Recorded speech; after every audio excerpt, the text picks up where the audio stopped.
Ladies and gentlemen, welcome. Today is my distinct pleasure to introduce a man who is recognized. The battle of evolution is only one skirmish in a much larger war. Science simply makes no use of the hypothesis of God. Ask yourself, what has intelligent design given us? Nothing.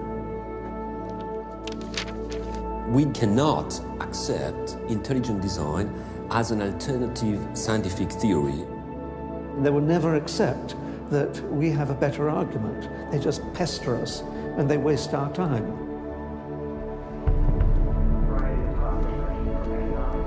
Civil rights, to how to ruin your life in 10 easy steps. Today, Ben is speaking on the topic that has become increasingly important to him over recent years. While Ben has always been an ardent supporter of science, lately he has noticed an alarming trend in the scientific establishment that could have dire consequences for every American. Without further ado, please join me in giving a warm welcome for Mr. Ben Stein. Thank you. Thank you very much. Thank you very, very much. Thank you. Thank you very much, everybody. Thank you very much, gangsters. Thank you very, very much. Freedom is the essence of America. We're talking about freedom of speech, freedom of assembly, freedom from fear, freedom of religion. Martin Luther King said, America is essentially a dream, and he said it is a dream of freedom and equality, and freedom is the way to equality. And America simply would not be America without freedom. In every turning point in our history, the decision has always been about freedom. Freedom is what makes this country great. Freedom has allowed us to create, to explore, to overcome every challenge we have faced as a nation. But imagine if these freedoms were taken away. Where would we be? What would we lose? Well, unfortunately, I no longer need to imagine. It's happening.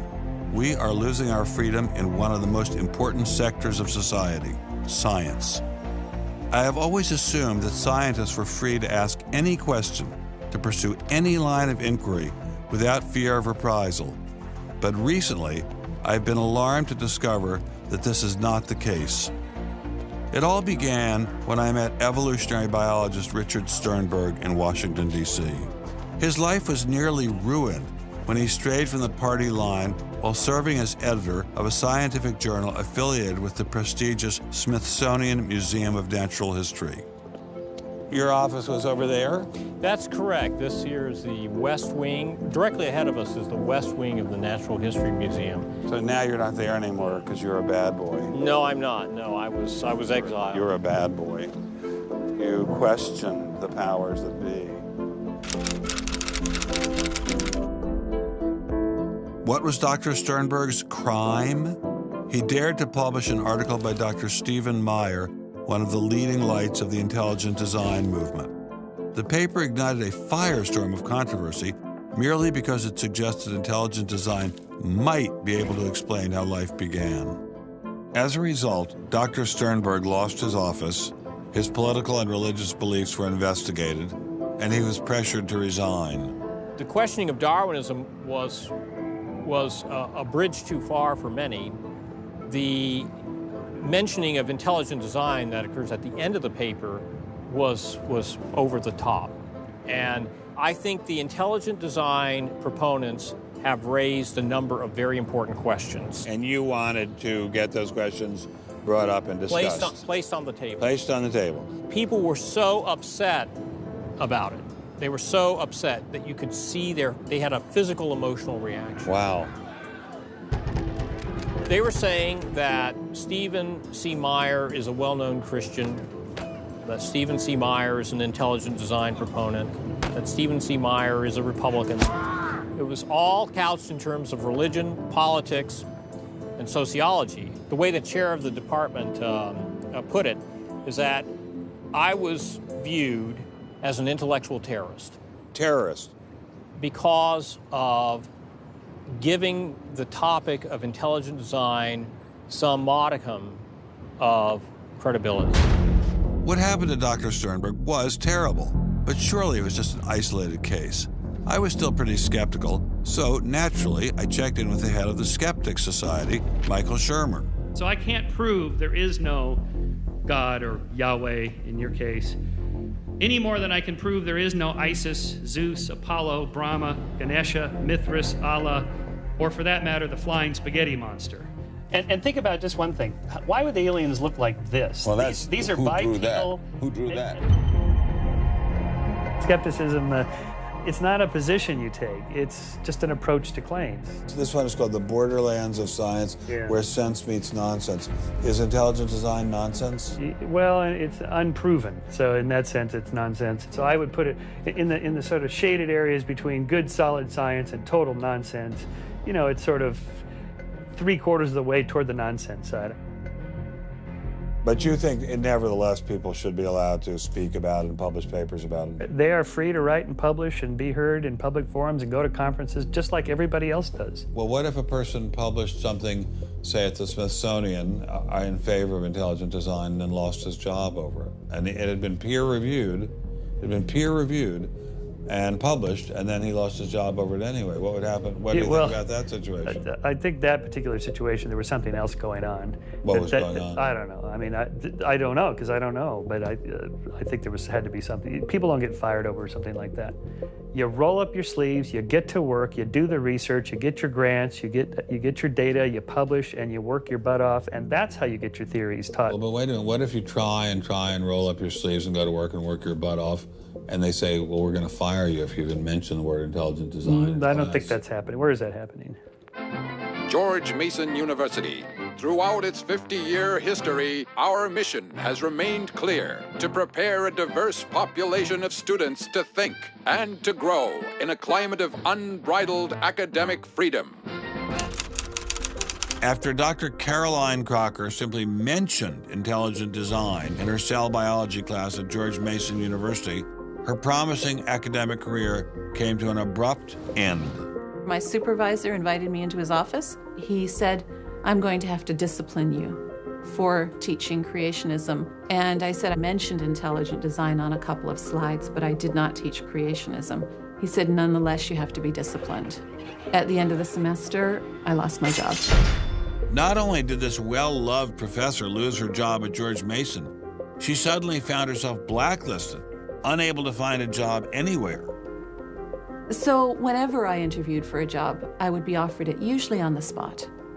Since this has happened, and since people can Google my name, I'm finding that when I send my credentials, I do get interviews, I get many interviews, but I never get offered a job.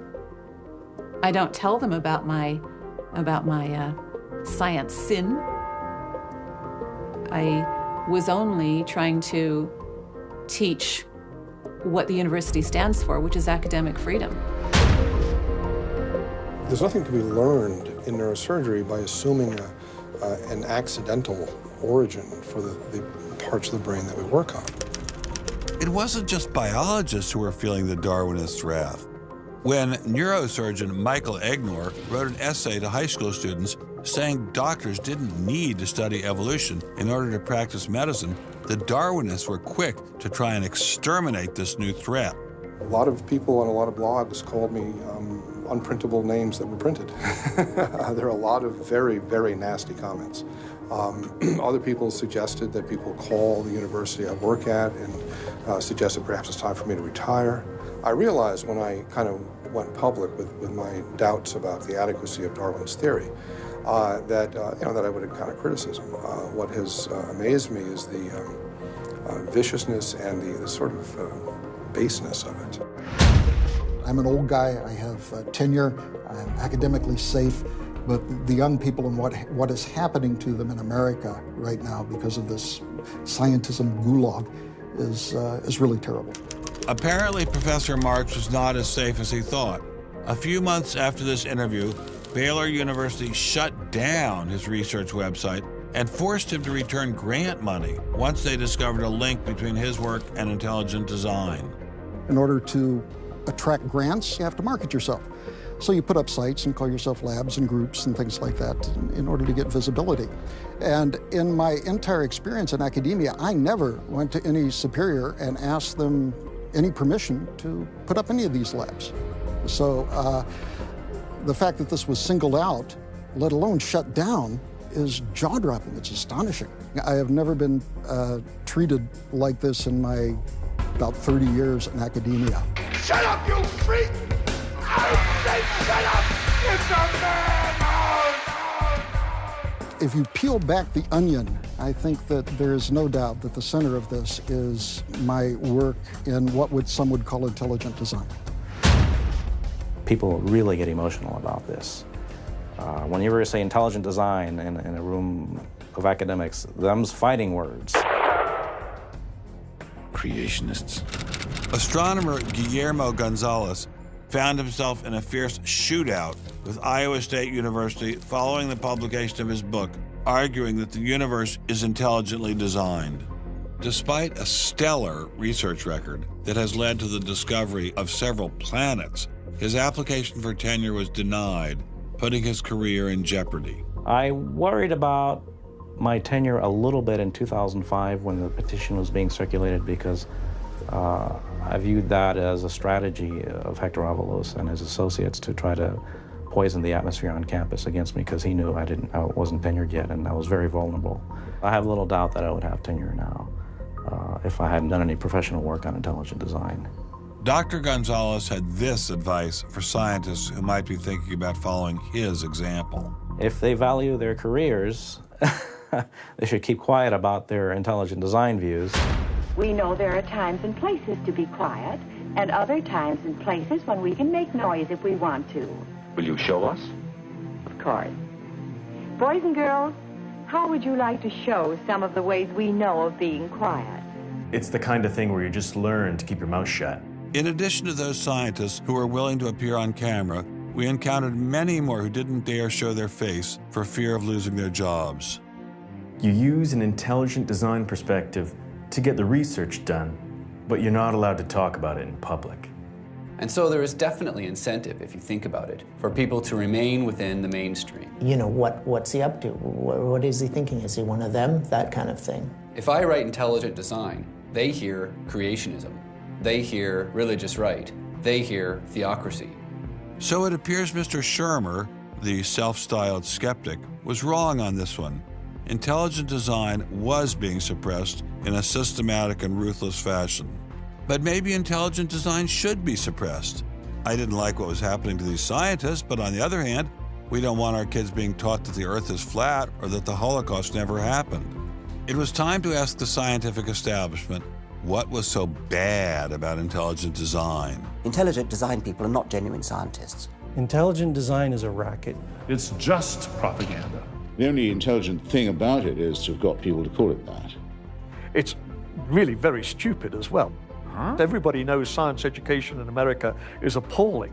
What we don't need at this time is intelligent design in the classrooms. To present intelligent design stunts their educational growth. It stunts their intellectual growth. But what I don't understand is how these animals could have been on Earth millions of years before man. And the Bible says the whole Earth was created in only 6 days. It wasn't just the educational aspects of intelligent design that had scientists concerned. Many suspected the movement masked a much larger agenda. Intelligent design is a set of excuses to squeeze creationism into the classrooms.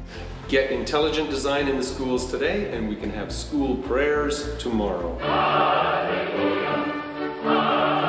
Any other complaints? Can you imagine anything more boring? The boredom attached to ID is supreme. It is so boring that I can't even bother to think about it much anymore. It's just utterly boring. Love is in the air, everywhere I look around. Love is in the air, every sight and every sound. Love was in the air, all right, but none of it was directed toward intelligent design. There seemed to be a lot to hate about ID, and nearly all of that hatred was focused on one place. The people from the Discovery Institute, the people who are doing the intelligent design, they're all varnish and no product. The Discovery Institute is a propaganda mill. It's an institution designed to suck in money from religious investors and turn it into a sanitized, somewhat secular version of the creation story to get it into the schools. If they have a way of understanding nature that's superior to the one that we all are making lots of discoveries using, great. Bring it on.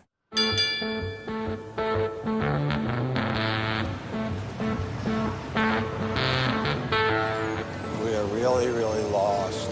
I think it's on 3rd. I think it's on 3rd. I think it's down there. I have no idea where this place is.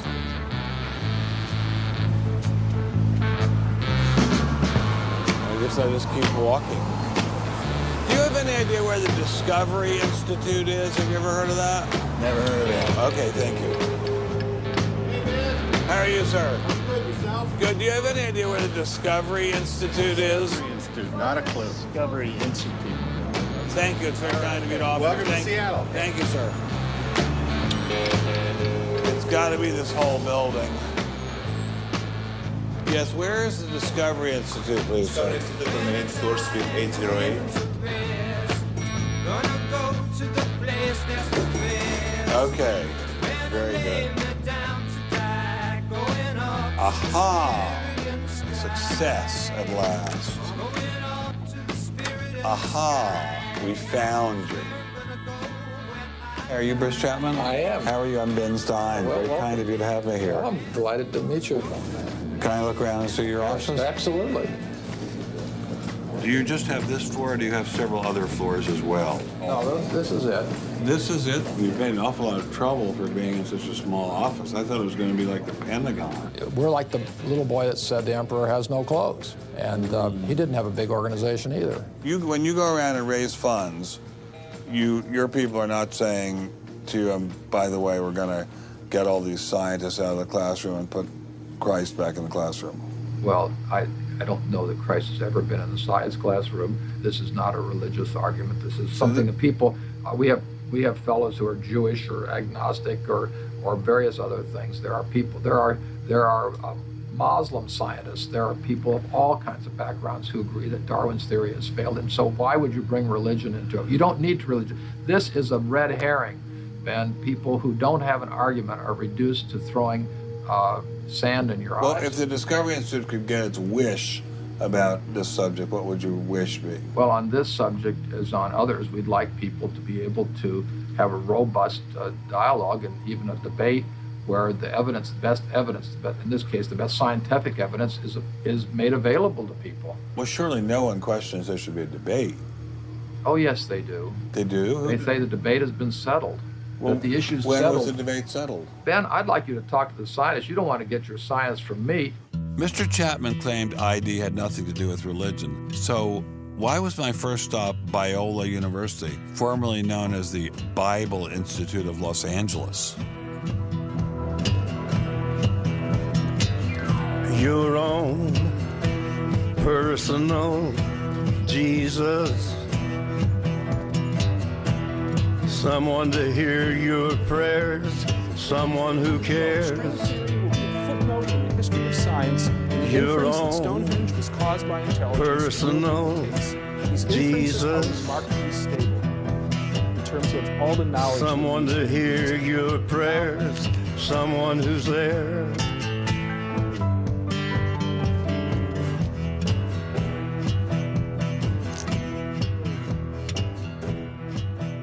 How much money have you ever gotten from Jerry Falwell?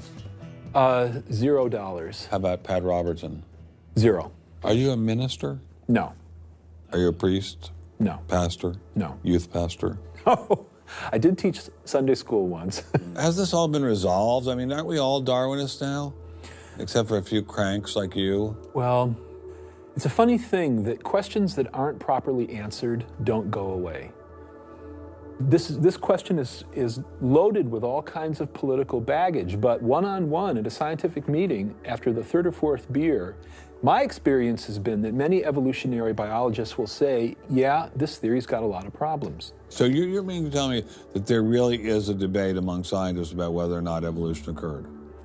Well, evolution is a kind of funny word. It depends on how one defines it. If it means simply change over time, even the most rock-ribbed fundamentalist knows that the history of the Earth has changed, that there's been change over time.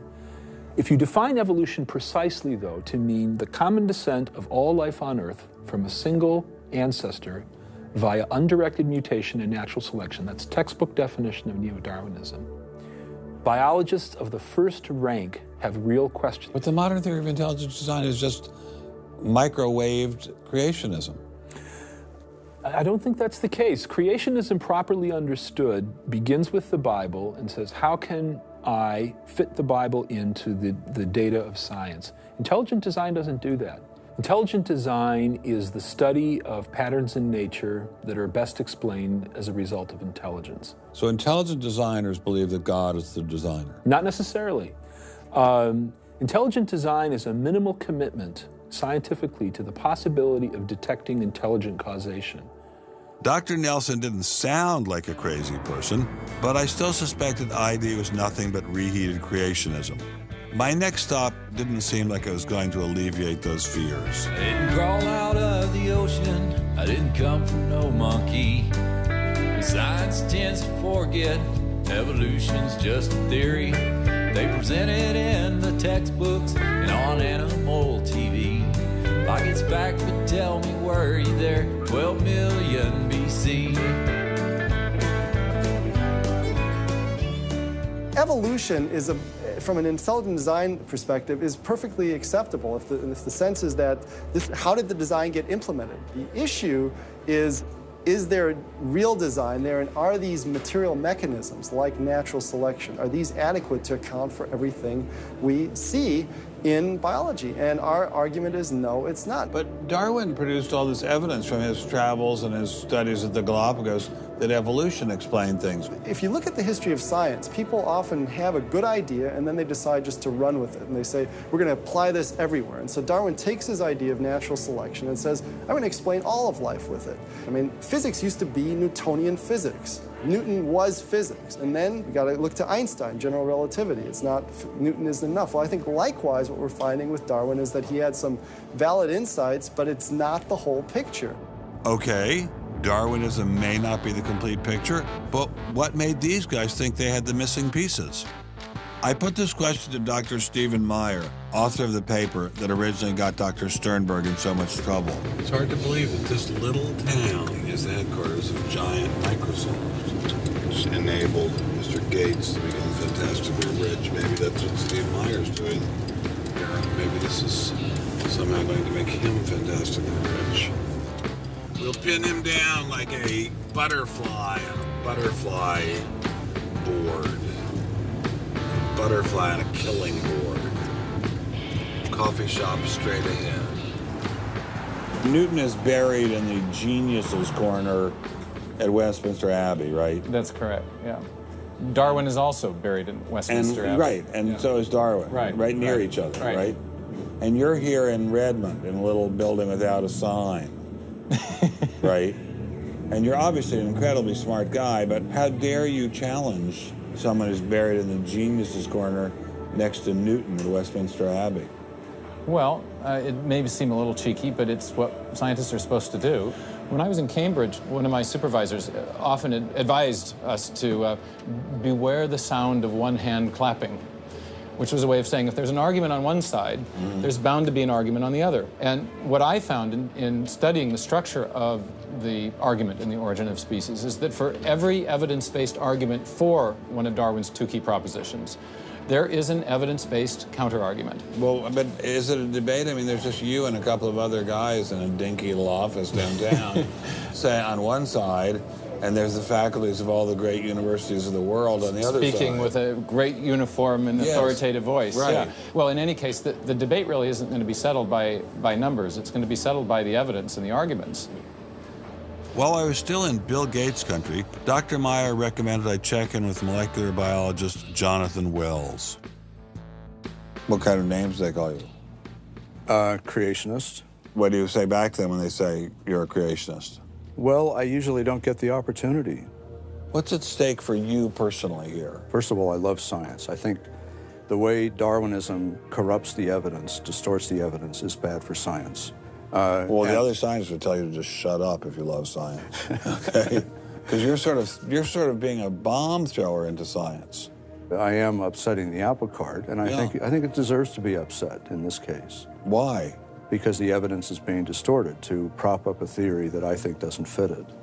Was Darwinism really that bad? Perhaps a change of scenery would give me a fresh perspective. Quand je t'ai vu au coin de la rue, tout est vide, j'ai cru que tous les deux, sous le ciel bleu, nous serions très heureux.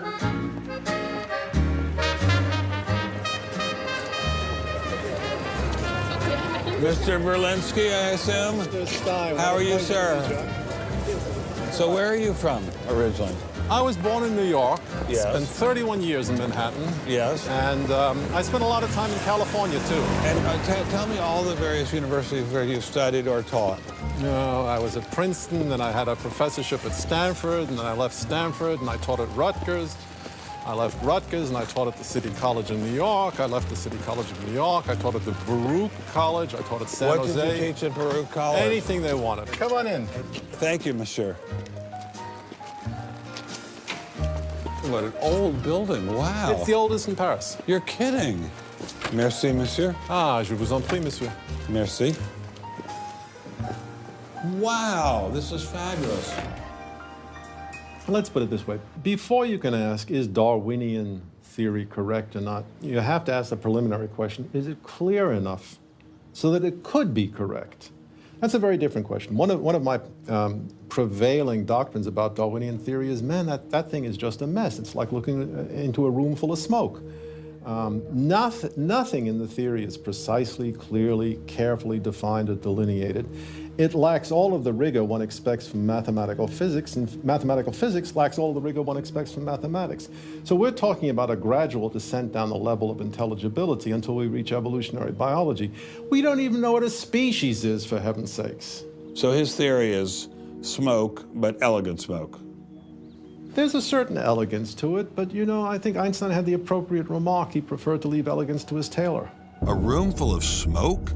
That certainly wasn't what I was hearing from prominent Darwinists like Richard Dawkins. Evolution is a fact. It's a fact which is established as securely as essentially any other fact that we have in science. Richard Dawkins is so confident that evolution is a fact and that therefore God doesn't exist, that he has devoted his entire life to spreading the evolution gospel. I'm an atheist with respect to the Judeo-Christian God because there is not a shred of evidence in favor of the Judeo-Christian God.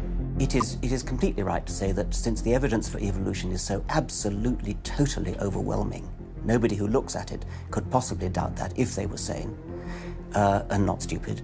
So the only remaining possibility is that they're ignorant, and most people who don't believe in evolution are indeed ignorant. But the people I spoke with weren't ignorant. They were highly credentialed scientists. So there had to be something else going on here. So you think the whole theory of evolution is false, or just certain parts of it? Well, again, evolution is a slippery word. I would say minor changes within species happen. But Darwin didn't write a book called How Existing Species Change Over Time. He wrote a book called The Origin of Species. He purported to show how this same process leads to new species, in fact, every species. And the evidence for that grand claim is, in my opinion, almost totally lacking. How does Darwin or Darwinism say that life began? Well, he didn't know, and in fact, nobody knows. So Darwinism, strictly defined, starts after the origin of life and deals only with living things. Well, how can there be a theory about life without a theory about how life began? Well, a grand overarching evolutionary story, of course, does include the origin of life, but Darwin's theory doesn't begin until you have the first cell. Well, does someone have a theory about how life began?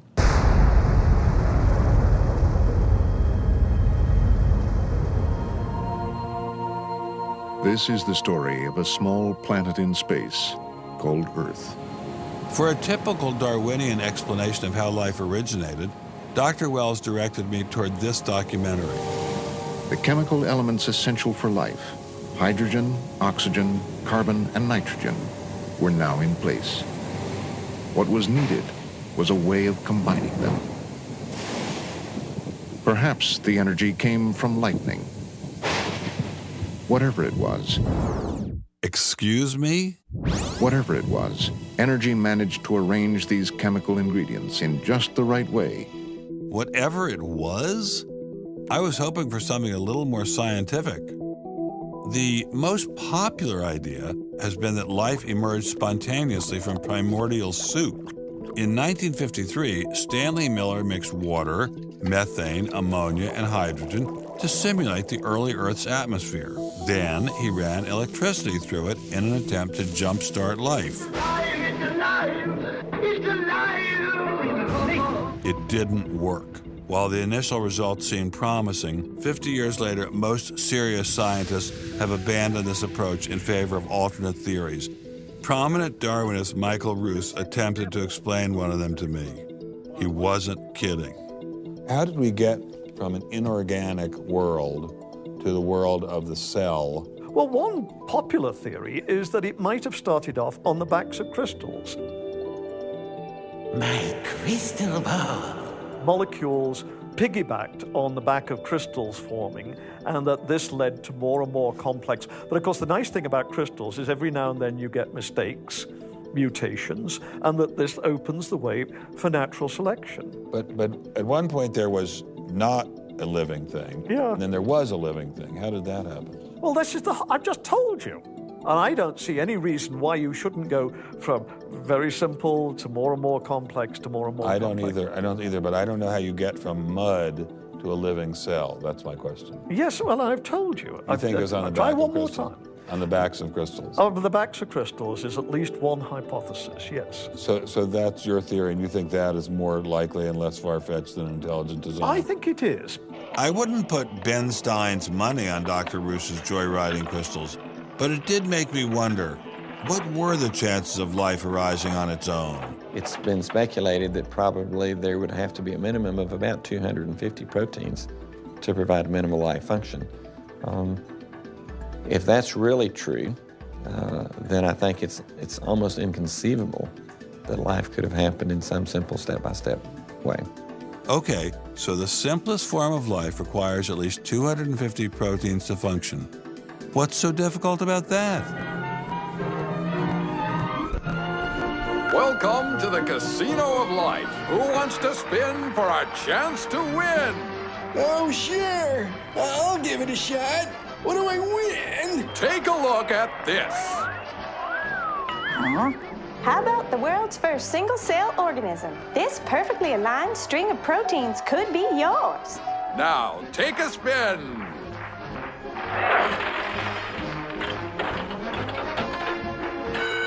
I won! Tina, tell him how many times he needs to do that to win the prize. 250. That's right, folks, and all in the correct order. But that's impossible. We've heard that before, haven't we, Richard? Come on, Mother Nature, do your thing. You stupid machine! I hate you!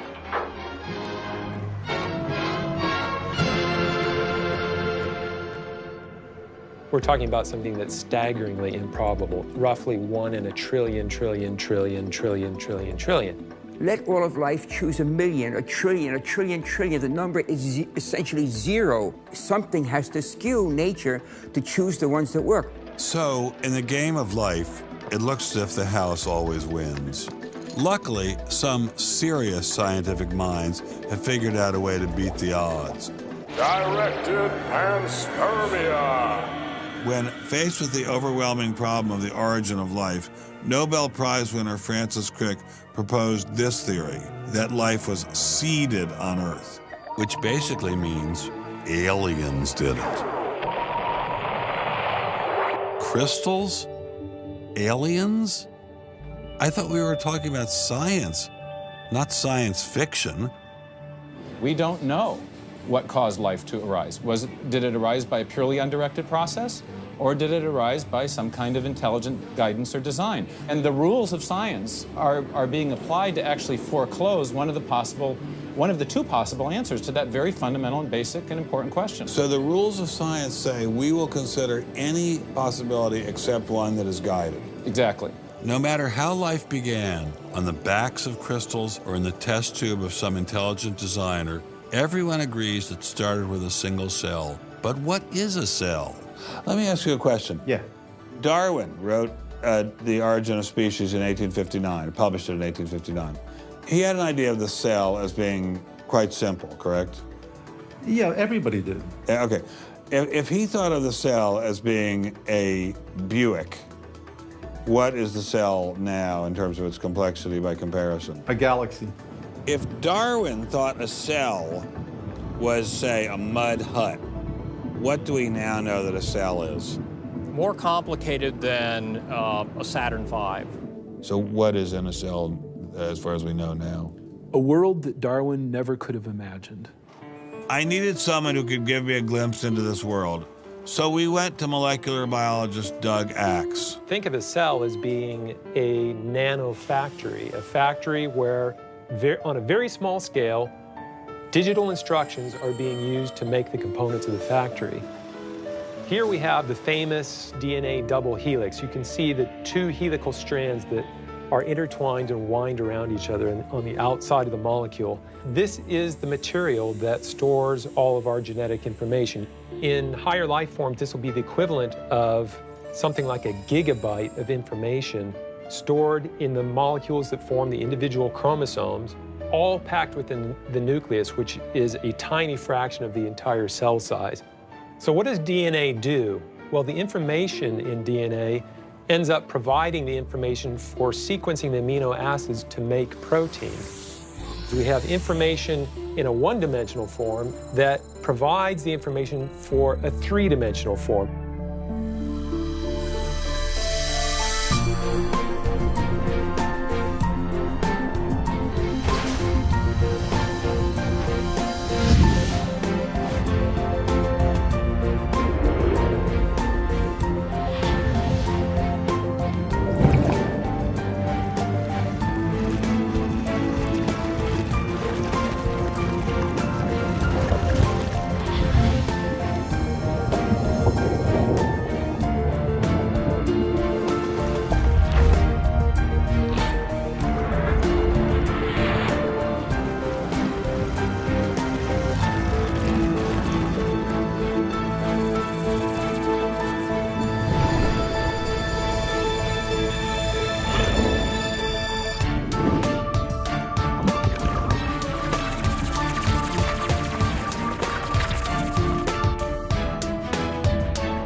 I'm finally just beginning to grasp the complexity of the cell. Are there systems within the cell that go well beyond Darwinian evolution? Some type of cellular technology that drives adaptation, replication, quality control, and repair? What if these new mechanisms have massive design implications? Well, I say, so be it. The cell really is like nothing we've ever seen in the physical world. That's got to be firmly grasped. That's not something we can just say, oh, well, it's just a little bit more of the same old, same old. It's not the same old, same old. We are finding is that there's information that's in the cell that cannot be accounted for in terms of these undirected material causes. So there's, it has to be. And so there's some other, so it has to be an information source. So one of the key questions faced by modern biology is, where do you get information from? Well, Darwin assumed that the increase in information comes from natural selection. But natural selection reduces genetic information, and we know this from all the genetic population studies that we have. And where does the new genetic information going to come from? Well, that's the big question. So when we find information in the DNA molecule, the most likely explanation is that it too had an intelligent source. I mean, we need engineering principles to understand these systems, okay? I mean, it's only because of our advancements in nanotechnology that we can even begin to appreciate these systems. But using intelligent design didn't seem to stop the scientists I spoke with, so why all the controversy? Suppose we find, simply as a matter of fact, that our scientific inquiries point in one direction. Which is that there is an intelligent creator. Why should we eliminate that from discussion? Streng verboten? How come? Why? Streng verboten. Very good. What does streng verboten mean? Strongly forbidden. Strongly forbidden. You've got two possible hypotheses. You've got a wall through the middle of through your brain, in effect, through your thinking. You say, well, you can't consider anything on this side of the wall. Only hypotheses on this side of the wall are permissible for consideration. What about academic freedom? I mean, can't we just talk about this? Their reply is that science is not a democratic process. Oh, really? And that there is a consensus view. But wait a minute, we are to subscribe to the wait a second, view. but Darwin challenged the consensus view, and that's how we got Darwinism. If Darwin wanted to challenge the consensus today, how would he do it? Science isn't a hobby for rich aristocrats anymore. It's a multi-billion-dollar industry. And if you want a piece of the pie, you've got to be a good comrade. Scientific ideas. How we get them to you, the people. Every idea must be inspected to ensure that it is safe. All theories must pass through a series of checkpoints. First, the Academy. Getting a controversial theory through the Academy can be dangerous. Few people know this better than Congressman Mark Souder. He uncovered a targeted campaign led by individuals within the Smithsonian and the National Center for Science Education to destroy Dr. Sternberg's credibility. If you want peer reviews, if you want to be published, if you want to go to respected institutions, the core view does not tolerate dissent. There's kind of a, this is the way it is, and anybody who's a dissenter should be squashed. Are you going to be on my side if I let you up? Sure, Chick, sure. I'm on your side. Just let me up. I'll do anything you say. Souder isn't the only one who has witnessed the Academy's tactics. Journalist Larry Witham has seen similar behavior during his 25 years of covering the evolution controversy. Once you're thick in science, you can't question the paradigm. But if you want to get grants, if you want to be elected to high positions, if you want to get awards as a promoter of public education of science, you can't question the paradigm. People cannot be trusted to form their own opinions. This business about open-mindedness is nonsense. Why is the scientific establishment so afraid of free speech? There is this fear that if one aspect of the theory is closely scrutinized, there's going to be an unraveling. Who are you? Oh, I am the great and powerful Wizard of Oz. I interviewed dozens and dozens of scientists, and when they're amongst each other or talking to a journalist who they trust, they'll speak about You know, it's incredibly complex, or molecular biology is in a crisis. But publicly, they can't say that. Keeping a keen eye on the Academy, our various watchdog organizations. Listen to Eugenie Scott of the National Center for Science Education. The NCSE has been at the heart of virtually every evolution controversy over the past 25 years, vigorously defending the Darwinian gospel. We have had a lot of business, unfortunately, at NCSE in the last few years, because virtually every state in which science education standards has come up for consideration has had a big fight about the coverage of evolution in them. NCSE was started by a group of scientists and teachers who were very concerned because in the late 70s and early 80s there were a lot of attempts to pass equal time for creation science and evolution laws. And clearly this is something that neither scientists nor teachers liked. It wasn't exactly help the creationists are coming, but it's, you know, kind of along those lines. Most scientists just throw up their hands and say, creationists, they drive me crazy, you know, you handle it. And we've worked a lot with science education organizations. The most important group we work with is members of the faith community, because the best kept secret in this controversy is that Catholics and mainstream Protestants are okay on evolution. Are you sure about that, Eugenie?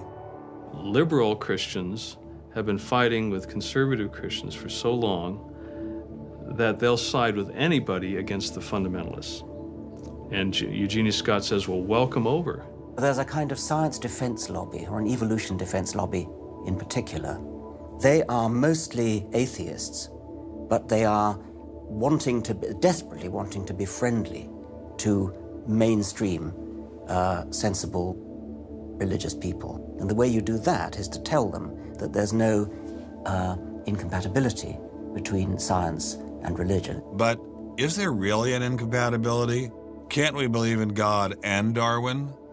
Implicit in most evolutionary theory is that either there's no God or God can't have any role in it. So naturally, as many evolutionists will say, it's the strongest engine for atheism. If they called me as a witness, and a lawyer said, Dr. Dawkins, has your belief in evolution, has your study of evolution turned you towards atheism? I would have to say yes. And that's the worst possible thing I could say for winning that court case. So people like me are bad news for the science lobby, the evolution lobby. By the way, I'm being a hell of a lot more frank and honest in this interview than many people in this field would be.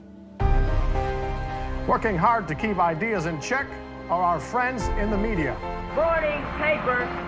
Paper, mister? The tendency of the media is to side with the establishment because they inherently agree with the establishment. Eugenie Scott, my understanding is that there is not a single peer-reviewed article out there that supports intelligent design. Am I wrong? You are not wrong. You are correct. I believe that we get coverage, but we always get coverage like we're the outsider, not like it's an even debate. But instead of merely reporting news, he analyzes it, often expressing his personal opinions. We constantly deal with reporters who refuse even to report the correct definition of intelligent design. They, over and over again, talk about life is so complex, God must have done it. Just admit it, it's religion. Very simple. You just can't, it's religion. It's a wanton distortion of our position. Study desk. I've got a hot story here. You can look at Associated Press stories, and the same sentence will appear in those stories for 10 years. Intelligent design says that life is too complex. It's called a boilerplate.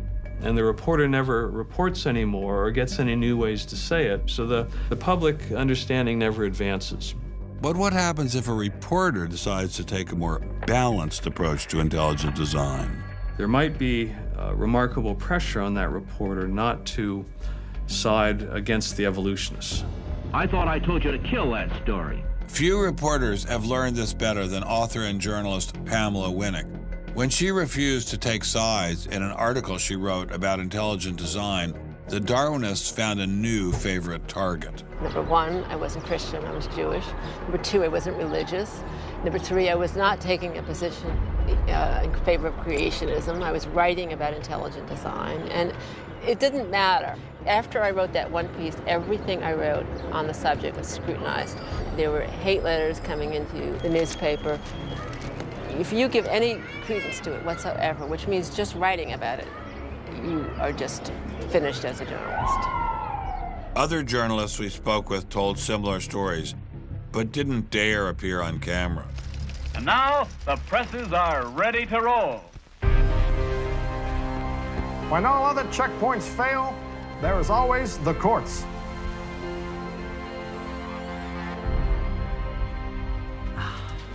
We have spent an enormous amount of time trying to prove to the court what everybody already knows, that intelligent design is a particular religious belief.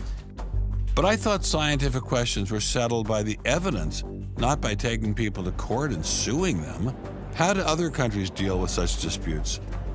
Dr. Marcy Giertuk, a population geneticist who now represents Poland in the European Parliament, was able to shed some light on this topic. The censorship of teaching criticism of evolution is and always was much stronger in, say, in your country, in the United States, than it ever was in Poland. Why? Why would the censorship? That is because you have a political correctness in your country. These issues are brought to court, and the court says what you can and what you cannot teach. We want to know what you teach, what books you use, how you teach it. We never had that sort of way of deciding scientific issues in Poland. We never had the courts involved. So you are saying that as far as the teaching of science is concerned, Poland is freer academically than the United States? I think in this particular issue of evolution, I think this is true. But how effective are the courts in deciding such matters? What about the general idea that intelligent design is doomed as a result of several recent legal setbacks? I think court cases don't decide anything. I mean, if you look at the Scopes trial, who won that trial? It wasn't the evolutionists. I mean, it was the Tennessee law was upheld, barring evolution.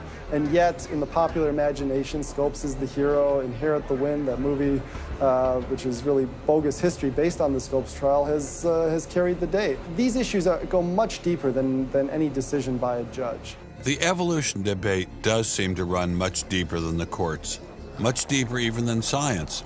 To generate this level of hostility, ID must threaten something at the very core of the Darwinian establishment.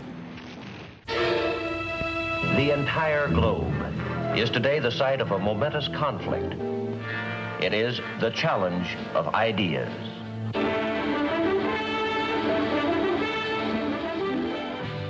I am Edward R. Murrow. For a little while, I would like to review with you the great conflict of our times, one which demands and must get the attention and the involvement of each one of us. This conflict over the principles of evolution has become a religious war. It really is no longer about scientific investigation. It is total competition with an antagonist who is putting into it everything within his capability. The situation has reached a point where many of evolution's top apologists have switched from defending Darwinism to attacking religion in what they see as a bid to stamp out intelligent design at the source. Richard Dawkins is the best example of this. His recent book, The God Delusion, has sold over 1 million copies worldwide. The God Delusion is my long-expected, long-worked-on full frontal attack on religion. To me, science is about trying to explain existence, and religion is about trying to explain existence. It's just that religion gets the wrong answer. But is Dawkins correct? Are science and religion really at war? For an appraisal of this continuing and protracted conflict, we can go to a reporter who has watched the growing conflict with the perception of a trained military observer. Oxford professor Alistair McGrath, author of The Dawkins Delusion, seemed like the ideal person to answer my question.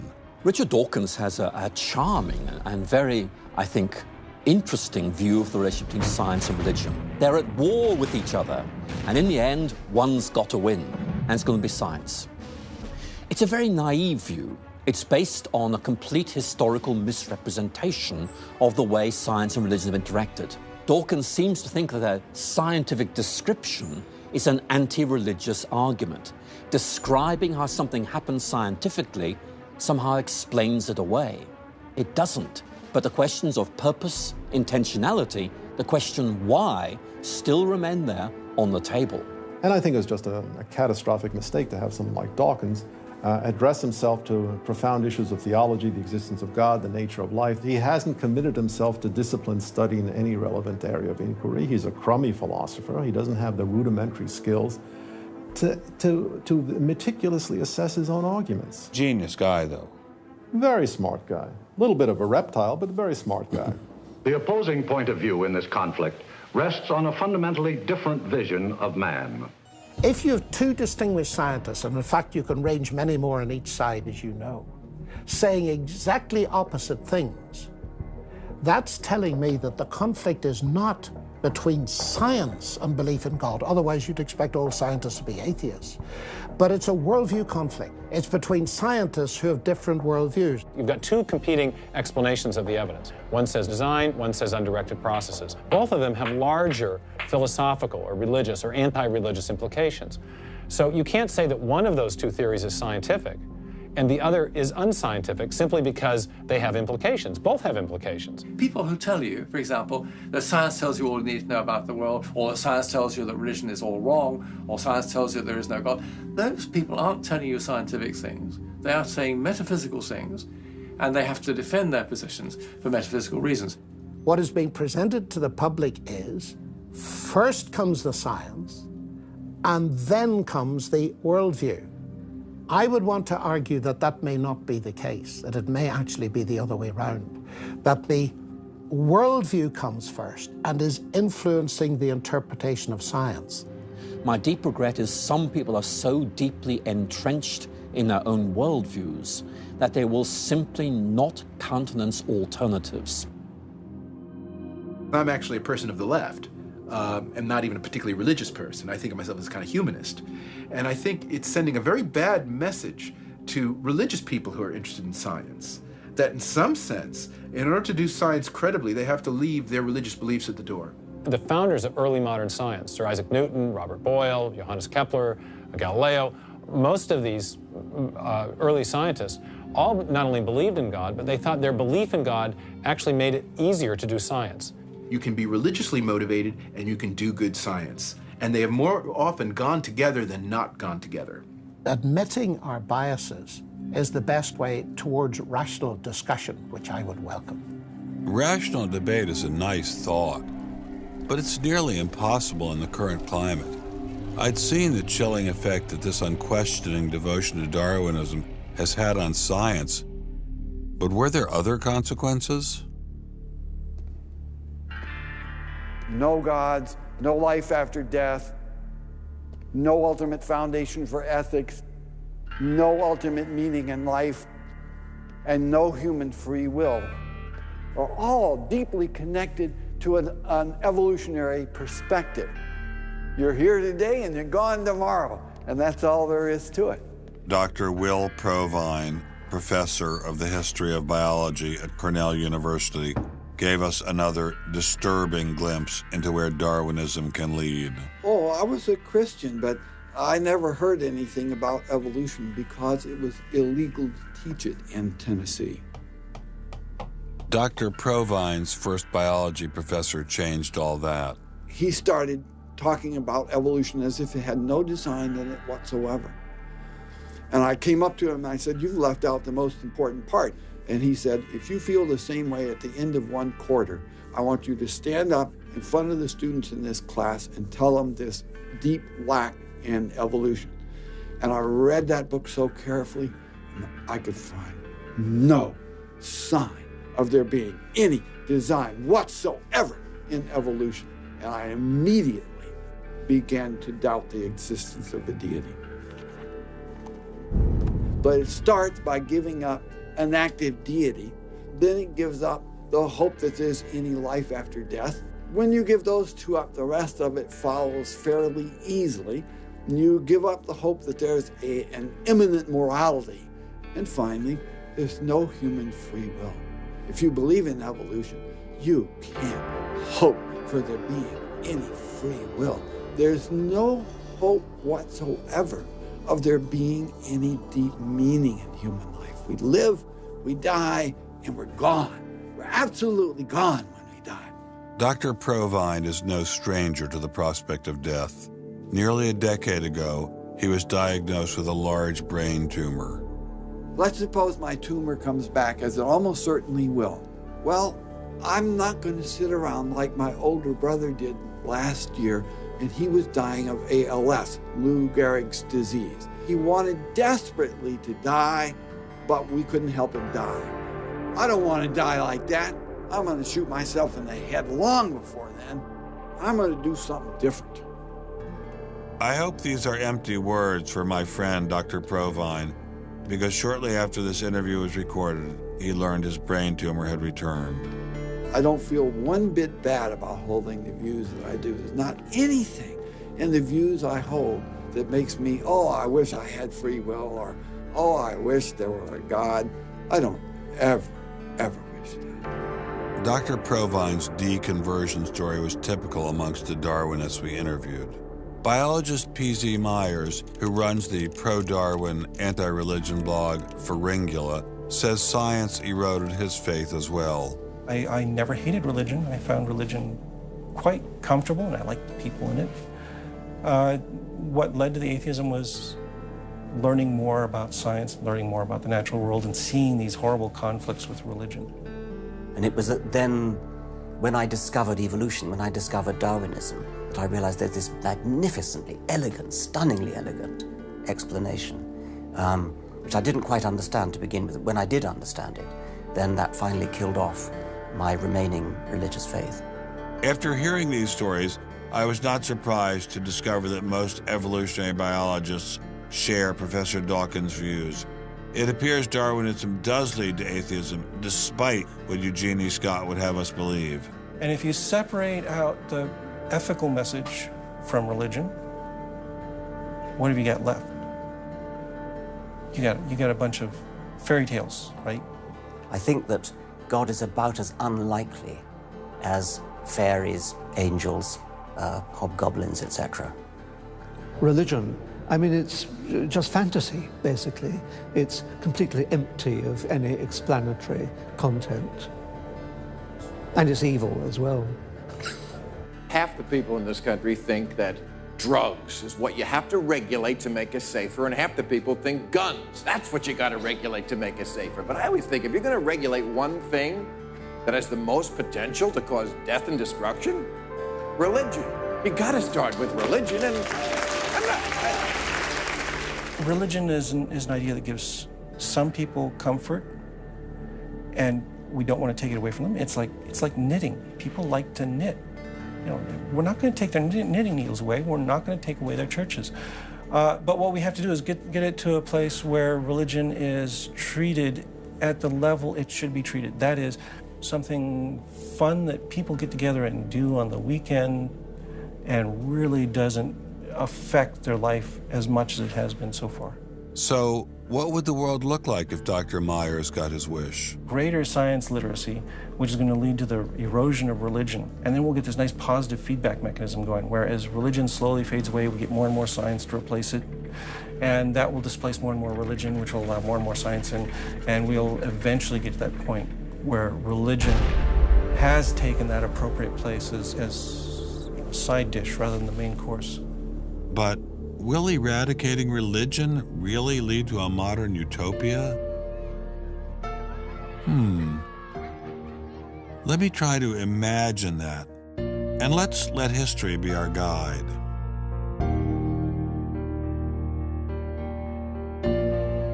In part, I think Matthew Arnold put his hands on it when he spoke about the withdrawal of faith. There is a connection between a society that has at least a minimal commitment to certain kinds of transcendental values and what human beings permit themselves to do one to the other. That got me thinking, what other societies have used Darwinism to trump all other authorities, including religion? As a Jew, my mind leapt to one regime in particular. The connection between Hitler and Darwin is, of course, historically a difficult connection because they were separated by a good many years. One was English, one was German.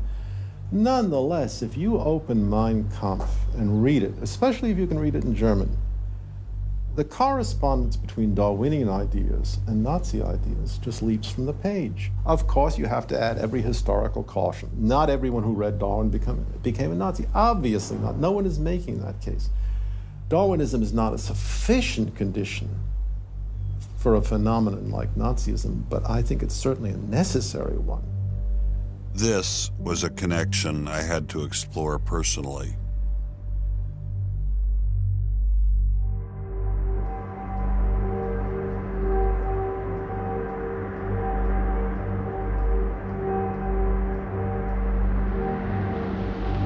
American officers arrive at a Nazi institution seized by First Army troops. Under the guise of an insane asylum, this has been the headquarters for the systematic murder.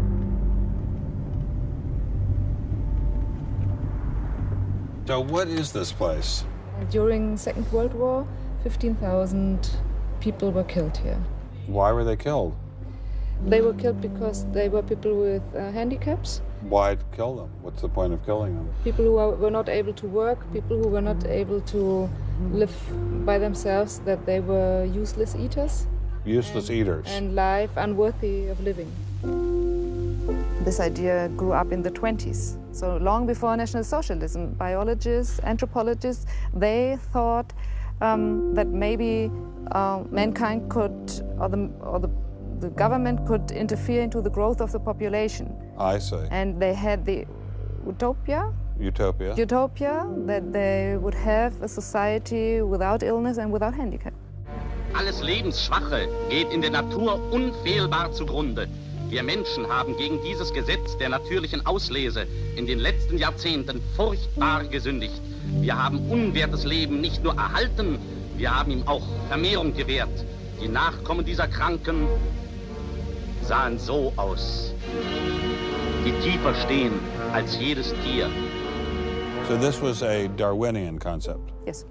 And also a Malthusian concept, very much Malthusian. Malthusian? Thomas Malthus, who said that there was a shortage of resources, English philosopher, so there was a shortage. Yes, but the Nazis, they relied on Darwin. They relied on Darwin? Yes, Darwin and German scientists. Patients were led down this hallway to Nazi doctors who decided who would live and who would die. They were accompanied by 15 nurses. Nurses, yes. Nurses, male and female nurses. So nurses were helping lead them to their doom. Yes.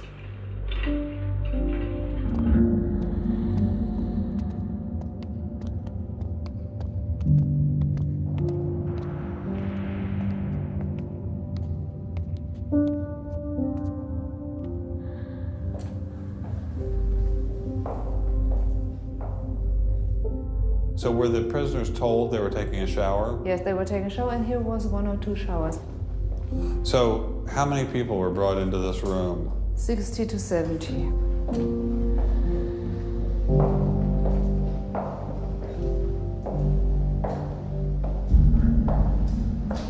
So what is this? This is the dissection table. Do you ever think to yourself, the sane ones were the ones lying here having their brains removed? The insane one was Dr. Gorgas and all the other people did? No, I don't think that, because I think those people who killed here, they were very sane, because they had their purposes. They had purposes? Yes. I don't think they were insane.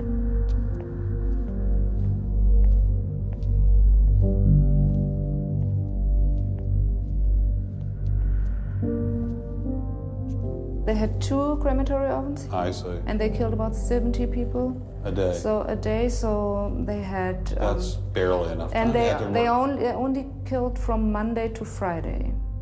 So... Because the people who were doing the killing needed to have the weekend off. If you met Dr. Gorgas today, what would you say to him?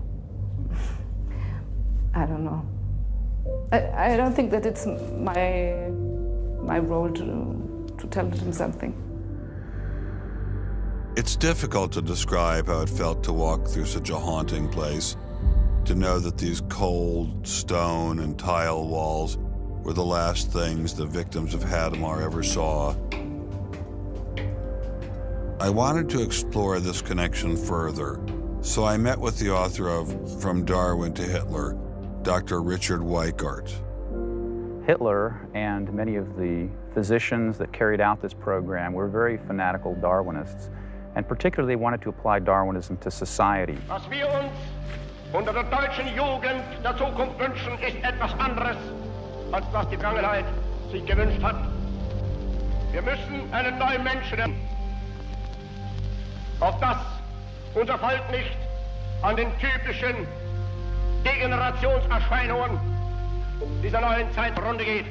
Many of these people in the 19-teens, 1920s, who were putting forward some of these ideas about racism were considered the leading scientists. These were Darwinists who were taken seriously by fellow academics.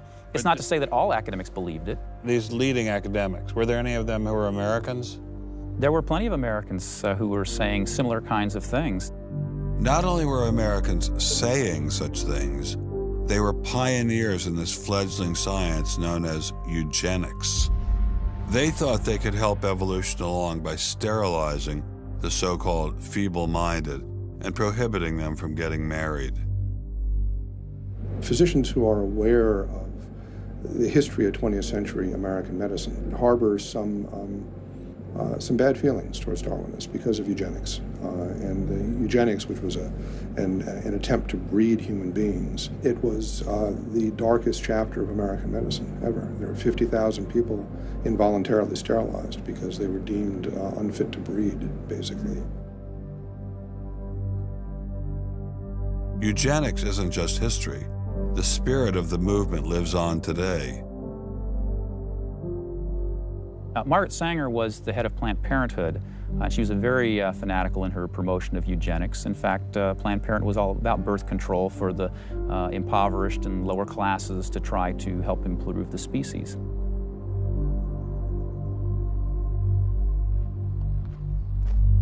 From Hadamar, I traveled with Dr. Weikart to Dachau, where the Nazis applied the ideas of eugenics on a massive mechanistic scale.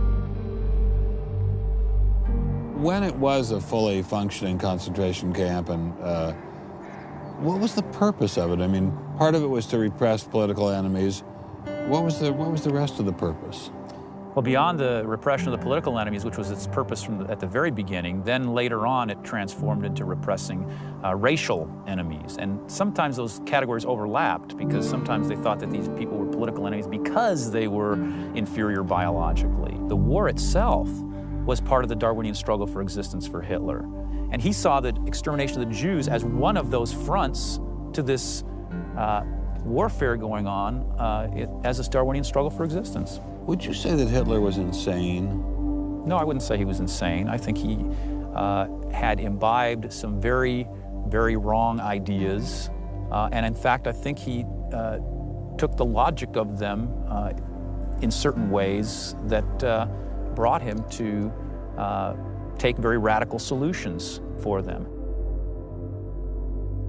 Would you say he was evil? Oh, I'd definitely say he was evil. Is there such a thing as evil? Oh, I think there is. And is there such a thing as good? Oh, definitely. And evil can sometimes be rationalized as science. Oh, sure. And evil can sometimes be rational. When it's rationalized as science, and I think when it's rationalized in this particular way in particular, I think Hitler thought he was doing good. He thought he was doing good? Oh, I think so. He thought he was benefiting. He thought he was benefiting humanity by driving evolution forward and creating a better humanity.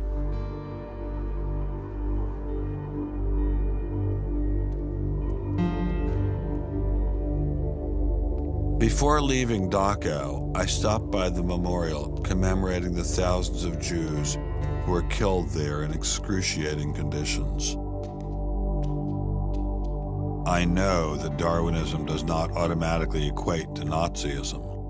But if Darwinism inspired and justified such horrific events in the past, could it be used to rationalize similar initiatives today? There's a good German expression, so fängt es immer an. I mean, it always begins in the same way. Something to remember in the context of the United States discussions of euthanasia and abortion. It always begins in the same way. There seems to be an excellent argument for getting rid of useless people by killing them. Or at least it seems excellent to the people advancing the argument. It's the love affair with death and, the euthanasia and this movement going on, which I find appalling. And the idea is that, immediately rid our society of anybody who might be a drain, and think of people in economic terms. And I think that's where some of the Darwin fits in, actually. It's just a devaluing of human life. First of all, if you take seriously that evolution has to do with, the transition of life forms and that life and death are just natural processes, then one gets to be liberal about abortion and euthanasia. All of those kinds of ideas seem to me follow very naturally from a Darwinian perspective, a deprivileging of human beings, basically. And I think that people who want to endorse Darwinism have to sort of take this kind of viewpoint very seriously. And when we see an elite, and it is an elite that controls essentially all the research money in science, saying there is no such thing as moral truth, science will not be related to religion. I mean, it's essentially official policy of the National Academy of Science that religion and science will not be related. I mean, hey, that cuts off a lot of debate, doesn't it? What's going to happen if this doesn't change? Well, I think we're watching it happen, aren't we? I needed time to think, so I traveled to the birthplace of this idea.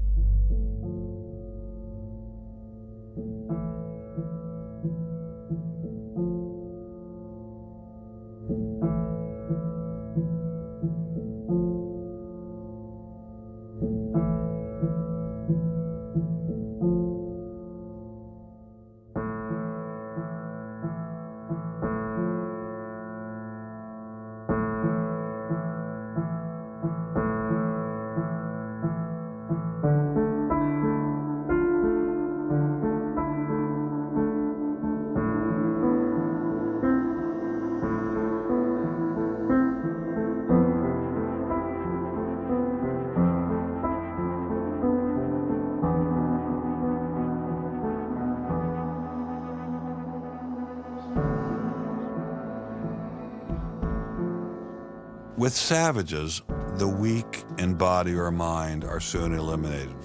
We civilized men, on the other hand, do our utmost to check the process of elimination. We build asylums for the imbecile, the maimed, and the sick.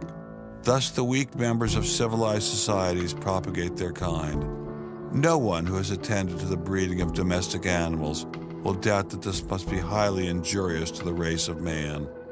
Hardly anyone is so ignorant as to allow his worst animals to breed. Charles Darwin, The Descent of Man, 1871.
Throughout the Cold War in Germany, there was this wall erected to keep ideas out.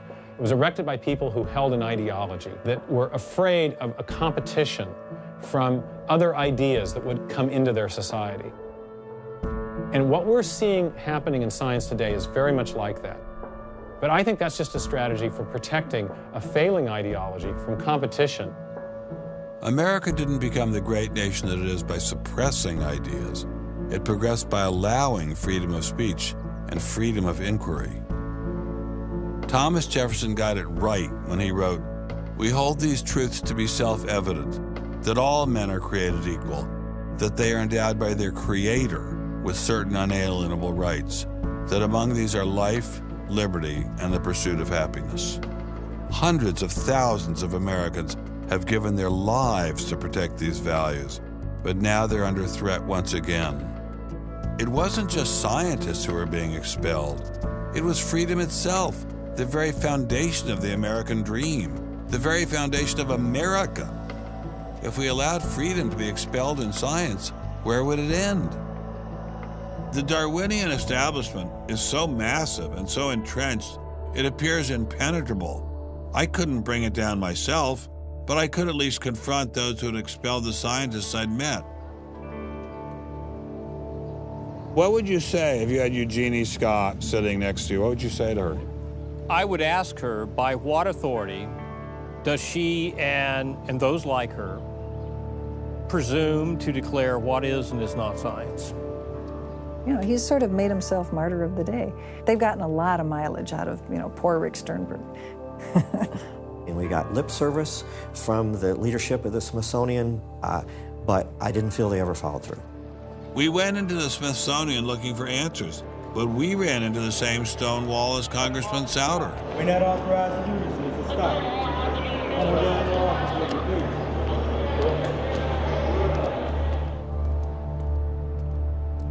He said, nonetheless, you have to be disciplined, and I lost my job.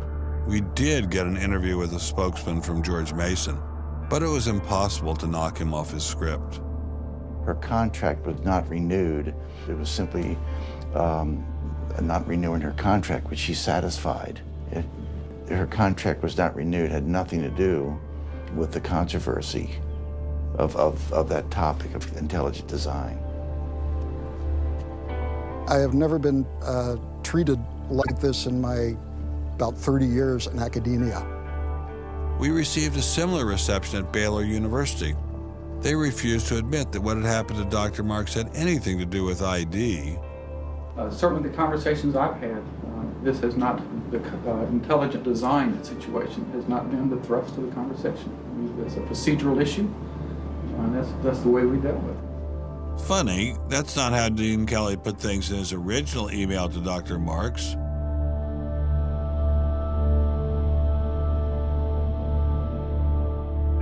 I'm not mixing my religion with my science. The questions that I ask in my intelligent design research are perfectly legitimate scientific questions. At least the top guns at Iowa State were willing to own up to their actions. What we wanted to stop is the use of the name of ISU to validate intelligent design elsewhere, and we did succeed. I really think a lot of Guillermo. He's a great guy. So, I mean, that's why I'm kind of disappointed, all right, that he should have just left this alone. So, in my opinion, should have just left it alone. Dr. Hauptmann elaborated further on his great regard for Gonzalez. This is quoting an email from you to Mr. Avalos. You say, "Sometimes it is just best to ignore idiots," in reference to Guillermo. And then the religious nutcases should be challenged at every opportunity. Yeah, because, for example, you... in that case, I'm thinking more of, say, the creationist crowd who claims that God put all the animals on an ark and that's it, all right? That's where all of our animals came from today. That's crazy, okay? You shouldn't be insulting even children with that kind of thing. So these are the idiots, all right? They've always been around. They've always been around. Going after the perpetrators in each of these cases wasn't getting me anywhere. So I reconnected with Dr. Berlinski and Dr. Schroeder to see if they had any advice.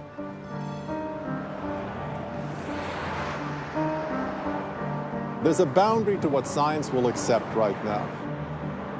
I think the parallel is exactly this wall coming down. Ask any Berliner on from the east side what it meant to have the wall come down. If it is possible to make a break in the wall that will allow academia to ask these fundamental questions that exist and allow them in the science classrooms as well. It'd be nice to see the scientific establishment lose some of its prestige and power. It'd be nice to see other questions being opened up. Above all, it'd be nice to have a real spirit of self-criticism penetrating the sciences. What can I do to bring down the wall? Is there anything I can do? Make it apparent to the world that a wall exists. There are vast numbers of persons who talk about academic freedom. And there is academic freedom as long as you're on the correct side of the wall. But if you're on the wrong side of the wall, as we mentioned a few moments ago, you lose tenure, and that's a given. I took Dr. Schroeder's words to heart. Obviously, I couldn't take down the wall myself, but I could confront one of its modern architects.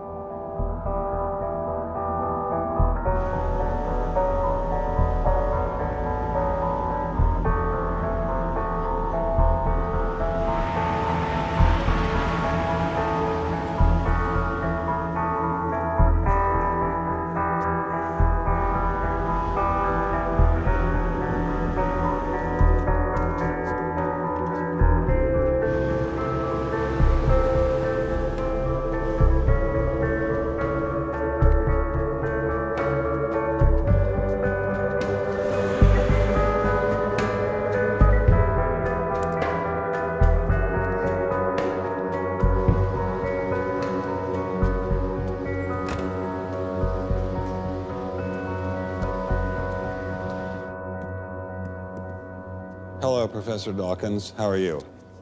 I'm Ben Stein. I'm so sorry to keep you waiting. How are you? Fine, thank you. You have written that God is a psychotic delinquent invented by mad, deluded people. No, I didn't say quite that. I said something rather better than that. Oh, well, please tell us what you said. Please tell us what you said. Well, I would have to read it from the book. No, please. The God of the Old Testament is arguably the most unpleasant character in all fiction. Jealous and proud of it, a petty, unjust, unforgiving control freak, a vindictive, bloodthirsty ethnic cleanser, a misogynistic, homophobic, racist, infanticidal, genocidal, filicidal, pestilential, megalomaniacal, sadomasochistic, capriciously malevolent bully. So that's what you think of God? Yeah. How about if people believed in a God of infinite lovingness and kindness and forgiveness and generosity, sort of like the modern day God? Why spoil it for them? Why not just let them have their fun and enjoy it? I mean, I don't want to spoil anything for anybody. I write a book, people can read it if they want to. I believe that it is a liberating thing to free yourself from primitive superstition. So religion's a primitive superstition? Oh, I think it is, yes. So you believe it's liberating to tell people that there is no God? I think a lot of people, when they give up God, feel a great sense of release and freedom. Why do you think that? I mean, what's your dad? What's your scientist? What's your dad? I think, well, I've had a lot of letters saying that, and I've... There are 8 billion people in the world, Dr. Dawkins. How many letters have you had? No, I haven't done that. That's quite true. Professor Dawkins seemed so convinced that God doesn't exist that I wondered if he would be willing to put a number on it. Well, it's hard to put a figure on it, but I mean, I put it as something like, 99% against or something. Well, how do you know it's 99% against, say, and not 97%? No, I did. You asked me to put a figure on it, and I'm not comfortable putting a figure on it. I think I just think it's very unlikely. What? But you couldn't put a number on it? No, of course not. No. So it could be 49%. Well, it would be. I mean, I think it's unlikely, and it's quite far from 50%. How do you know? I don't know. I mean, I put an argument in the book. Well, then who did create the heavens and the earth? Why do you use the word who? You see, you immediately beg the question by using the word who. Well, then how did it get created? Well, by a very slow process. Well, how did it start? Nobody knows how it started.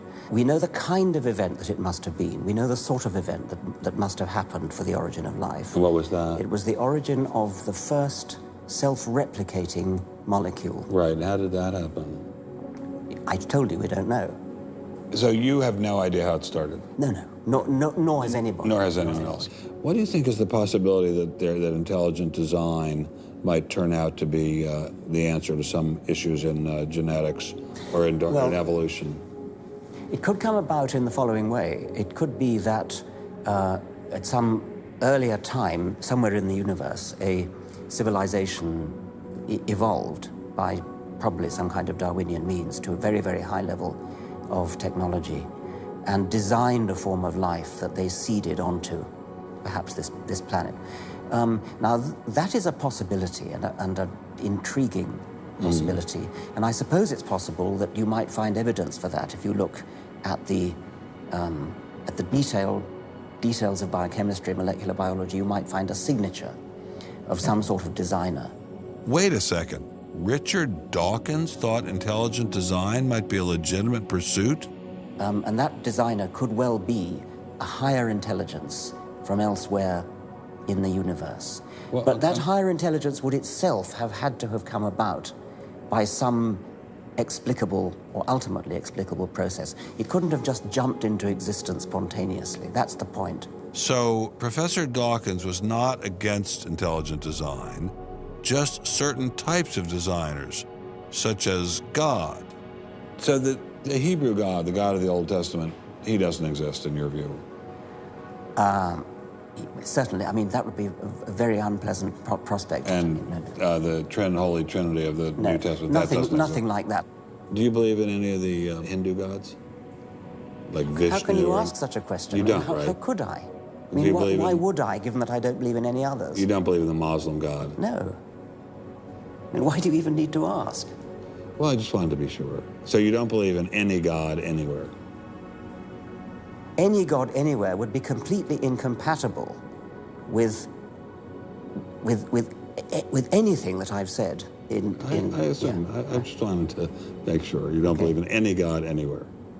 No. What if after you died you ran into God?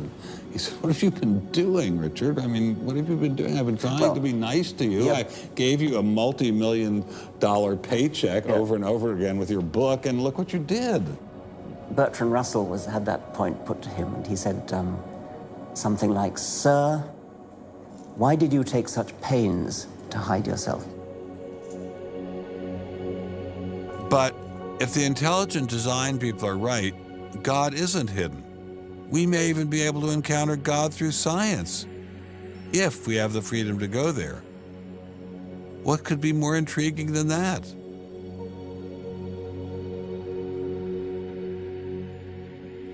We take freedom for granted here in the United States. Freedom is what this country is all about. And a huge part of freedom is freedom of inquiry. But now, I'm sorry to say, freedom of inquiry in science is being suppressed.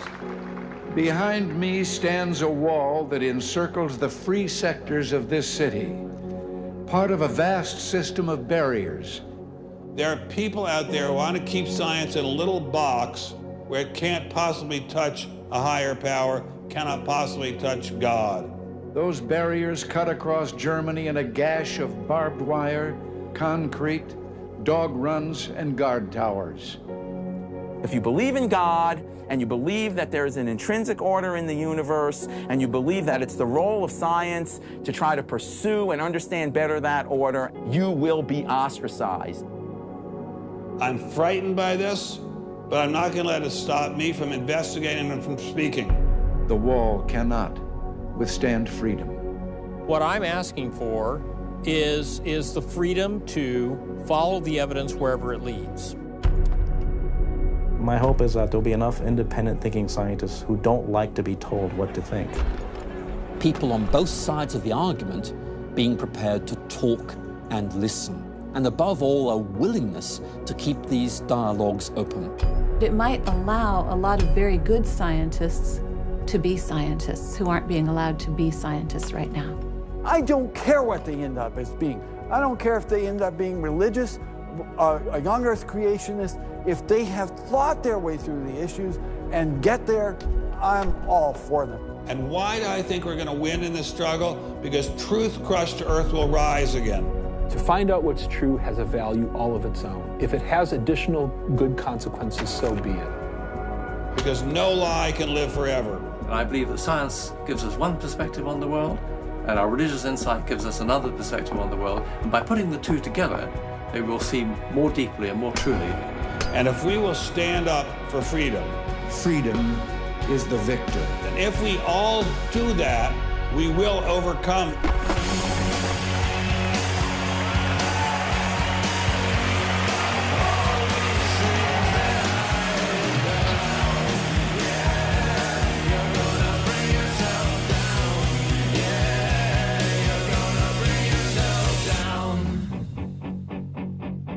I've taken a first step by speaking out on this issue. But if the wall is to come down, we all have to do our part. Some of you will pay a heavy price for speaking out. You may even lose your job. I guarantee you'll get hate email. But if you don't get involved, will anyone be left to carry on this struggle? Anyone? Anyone?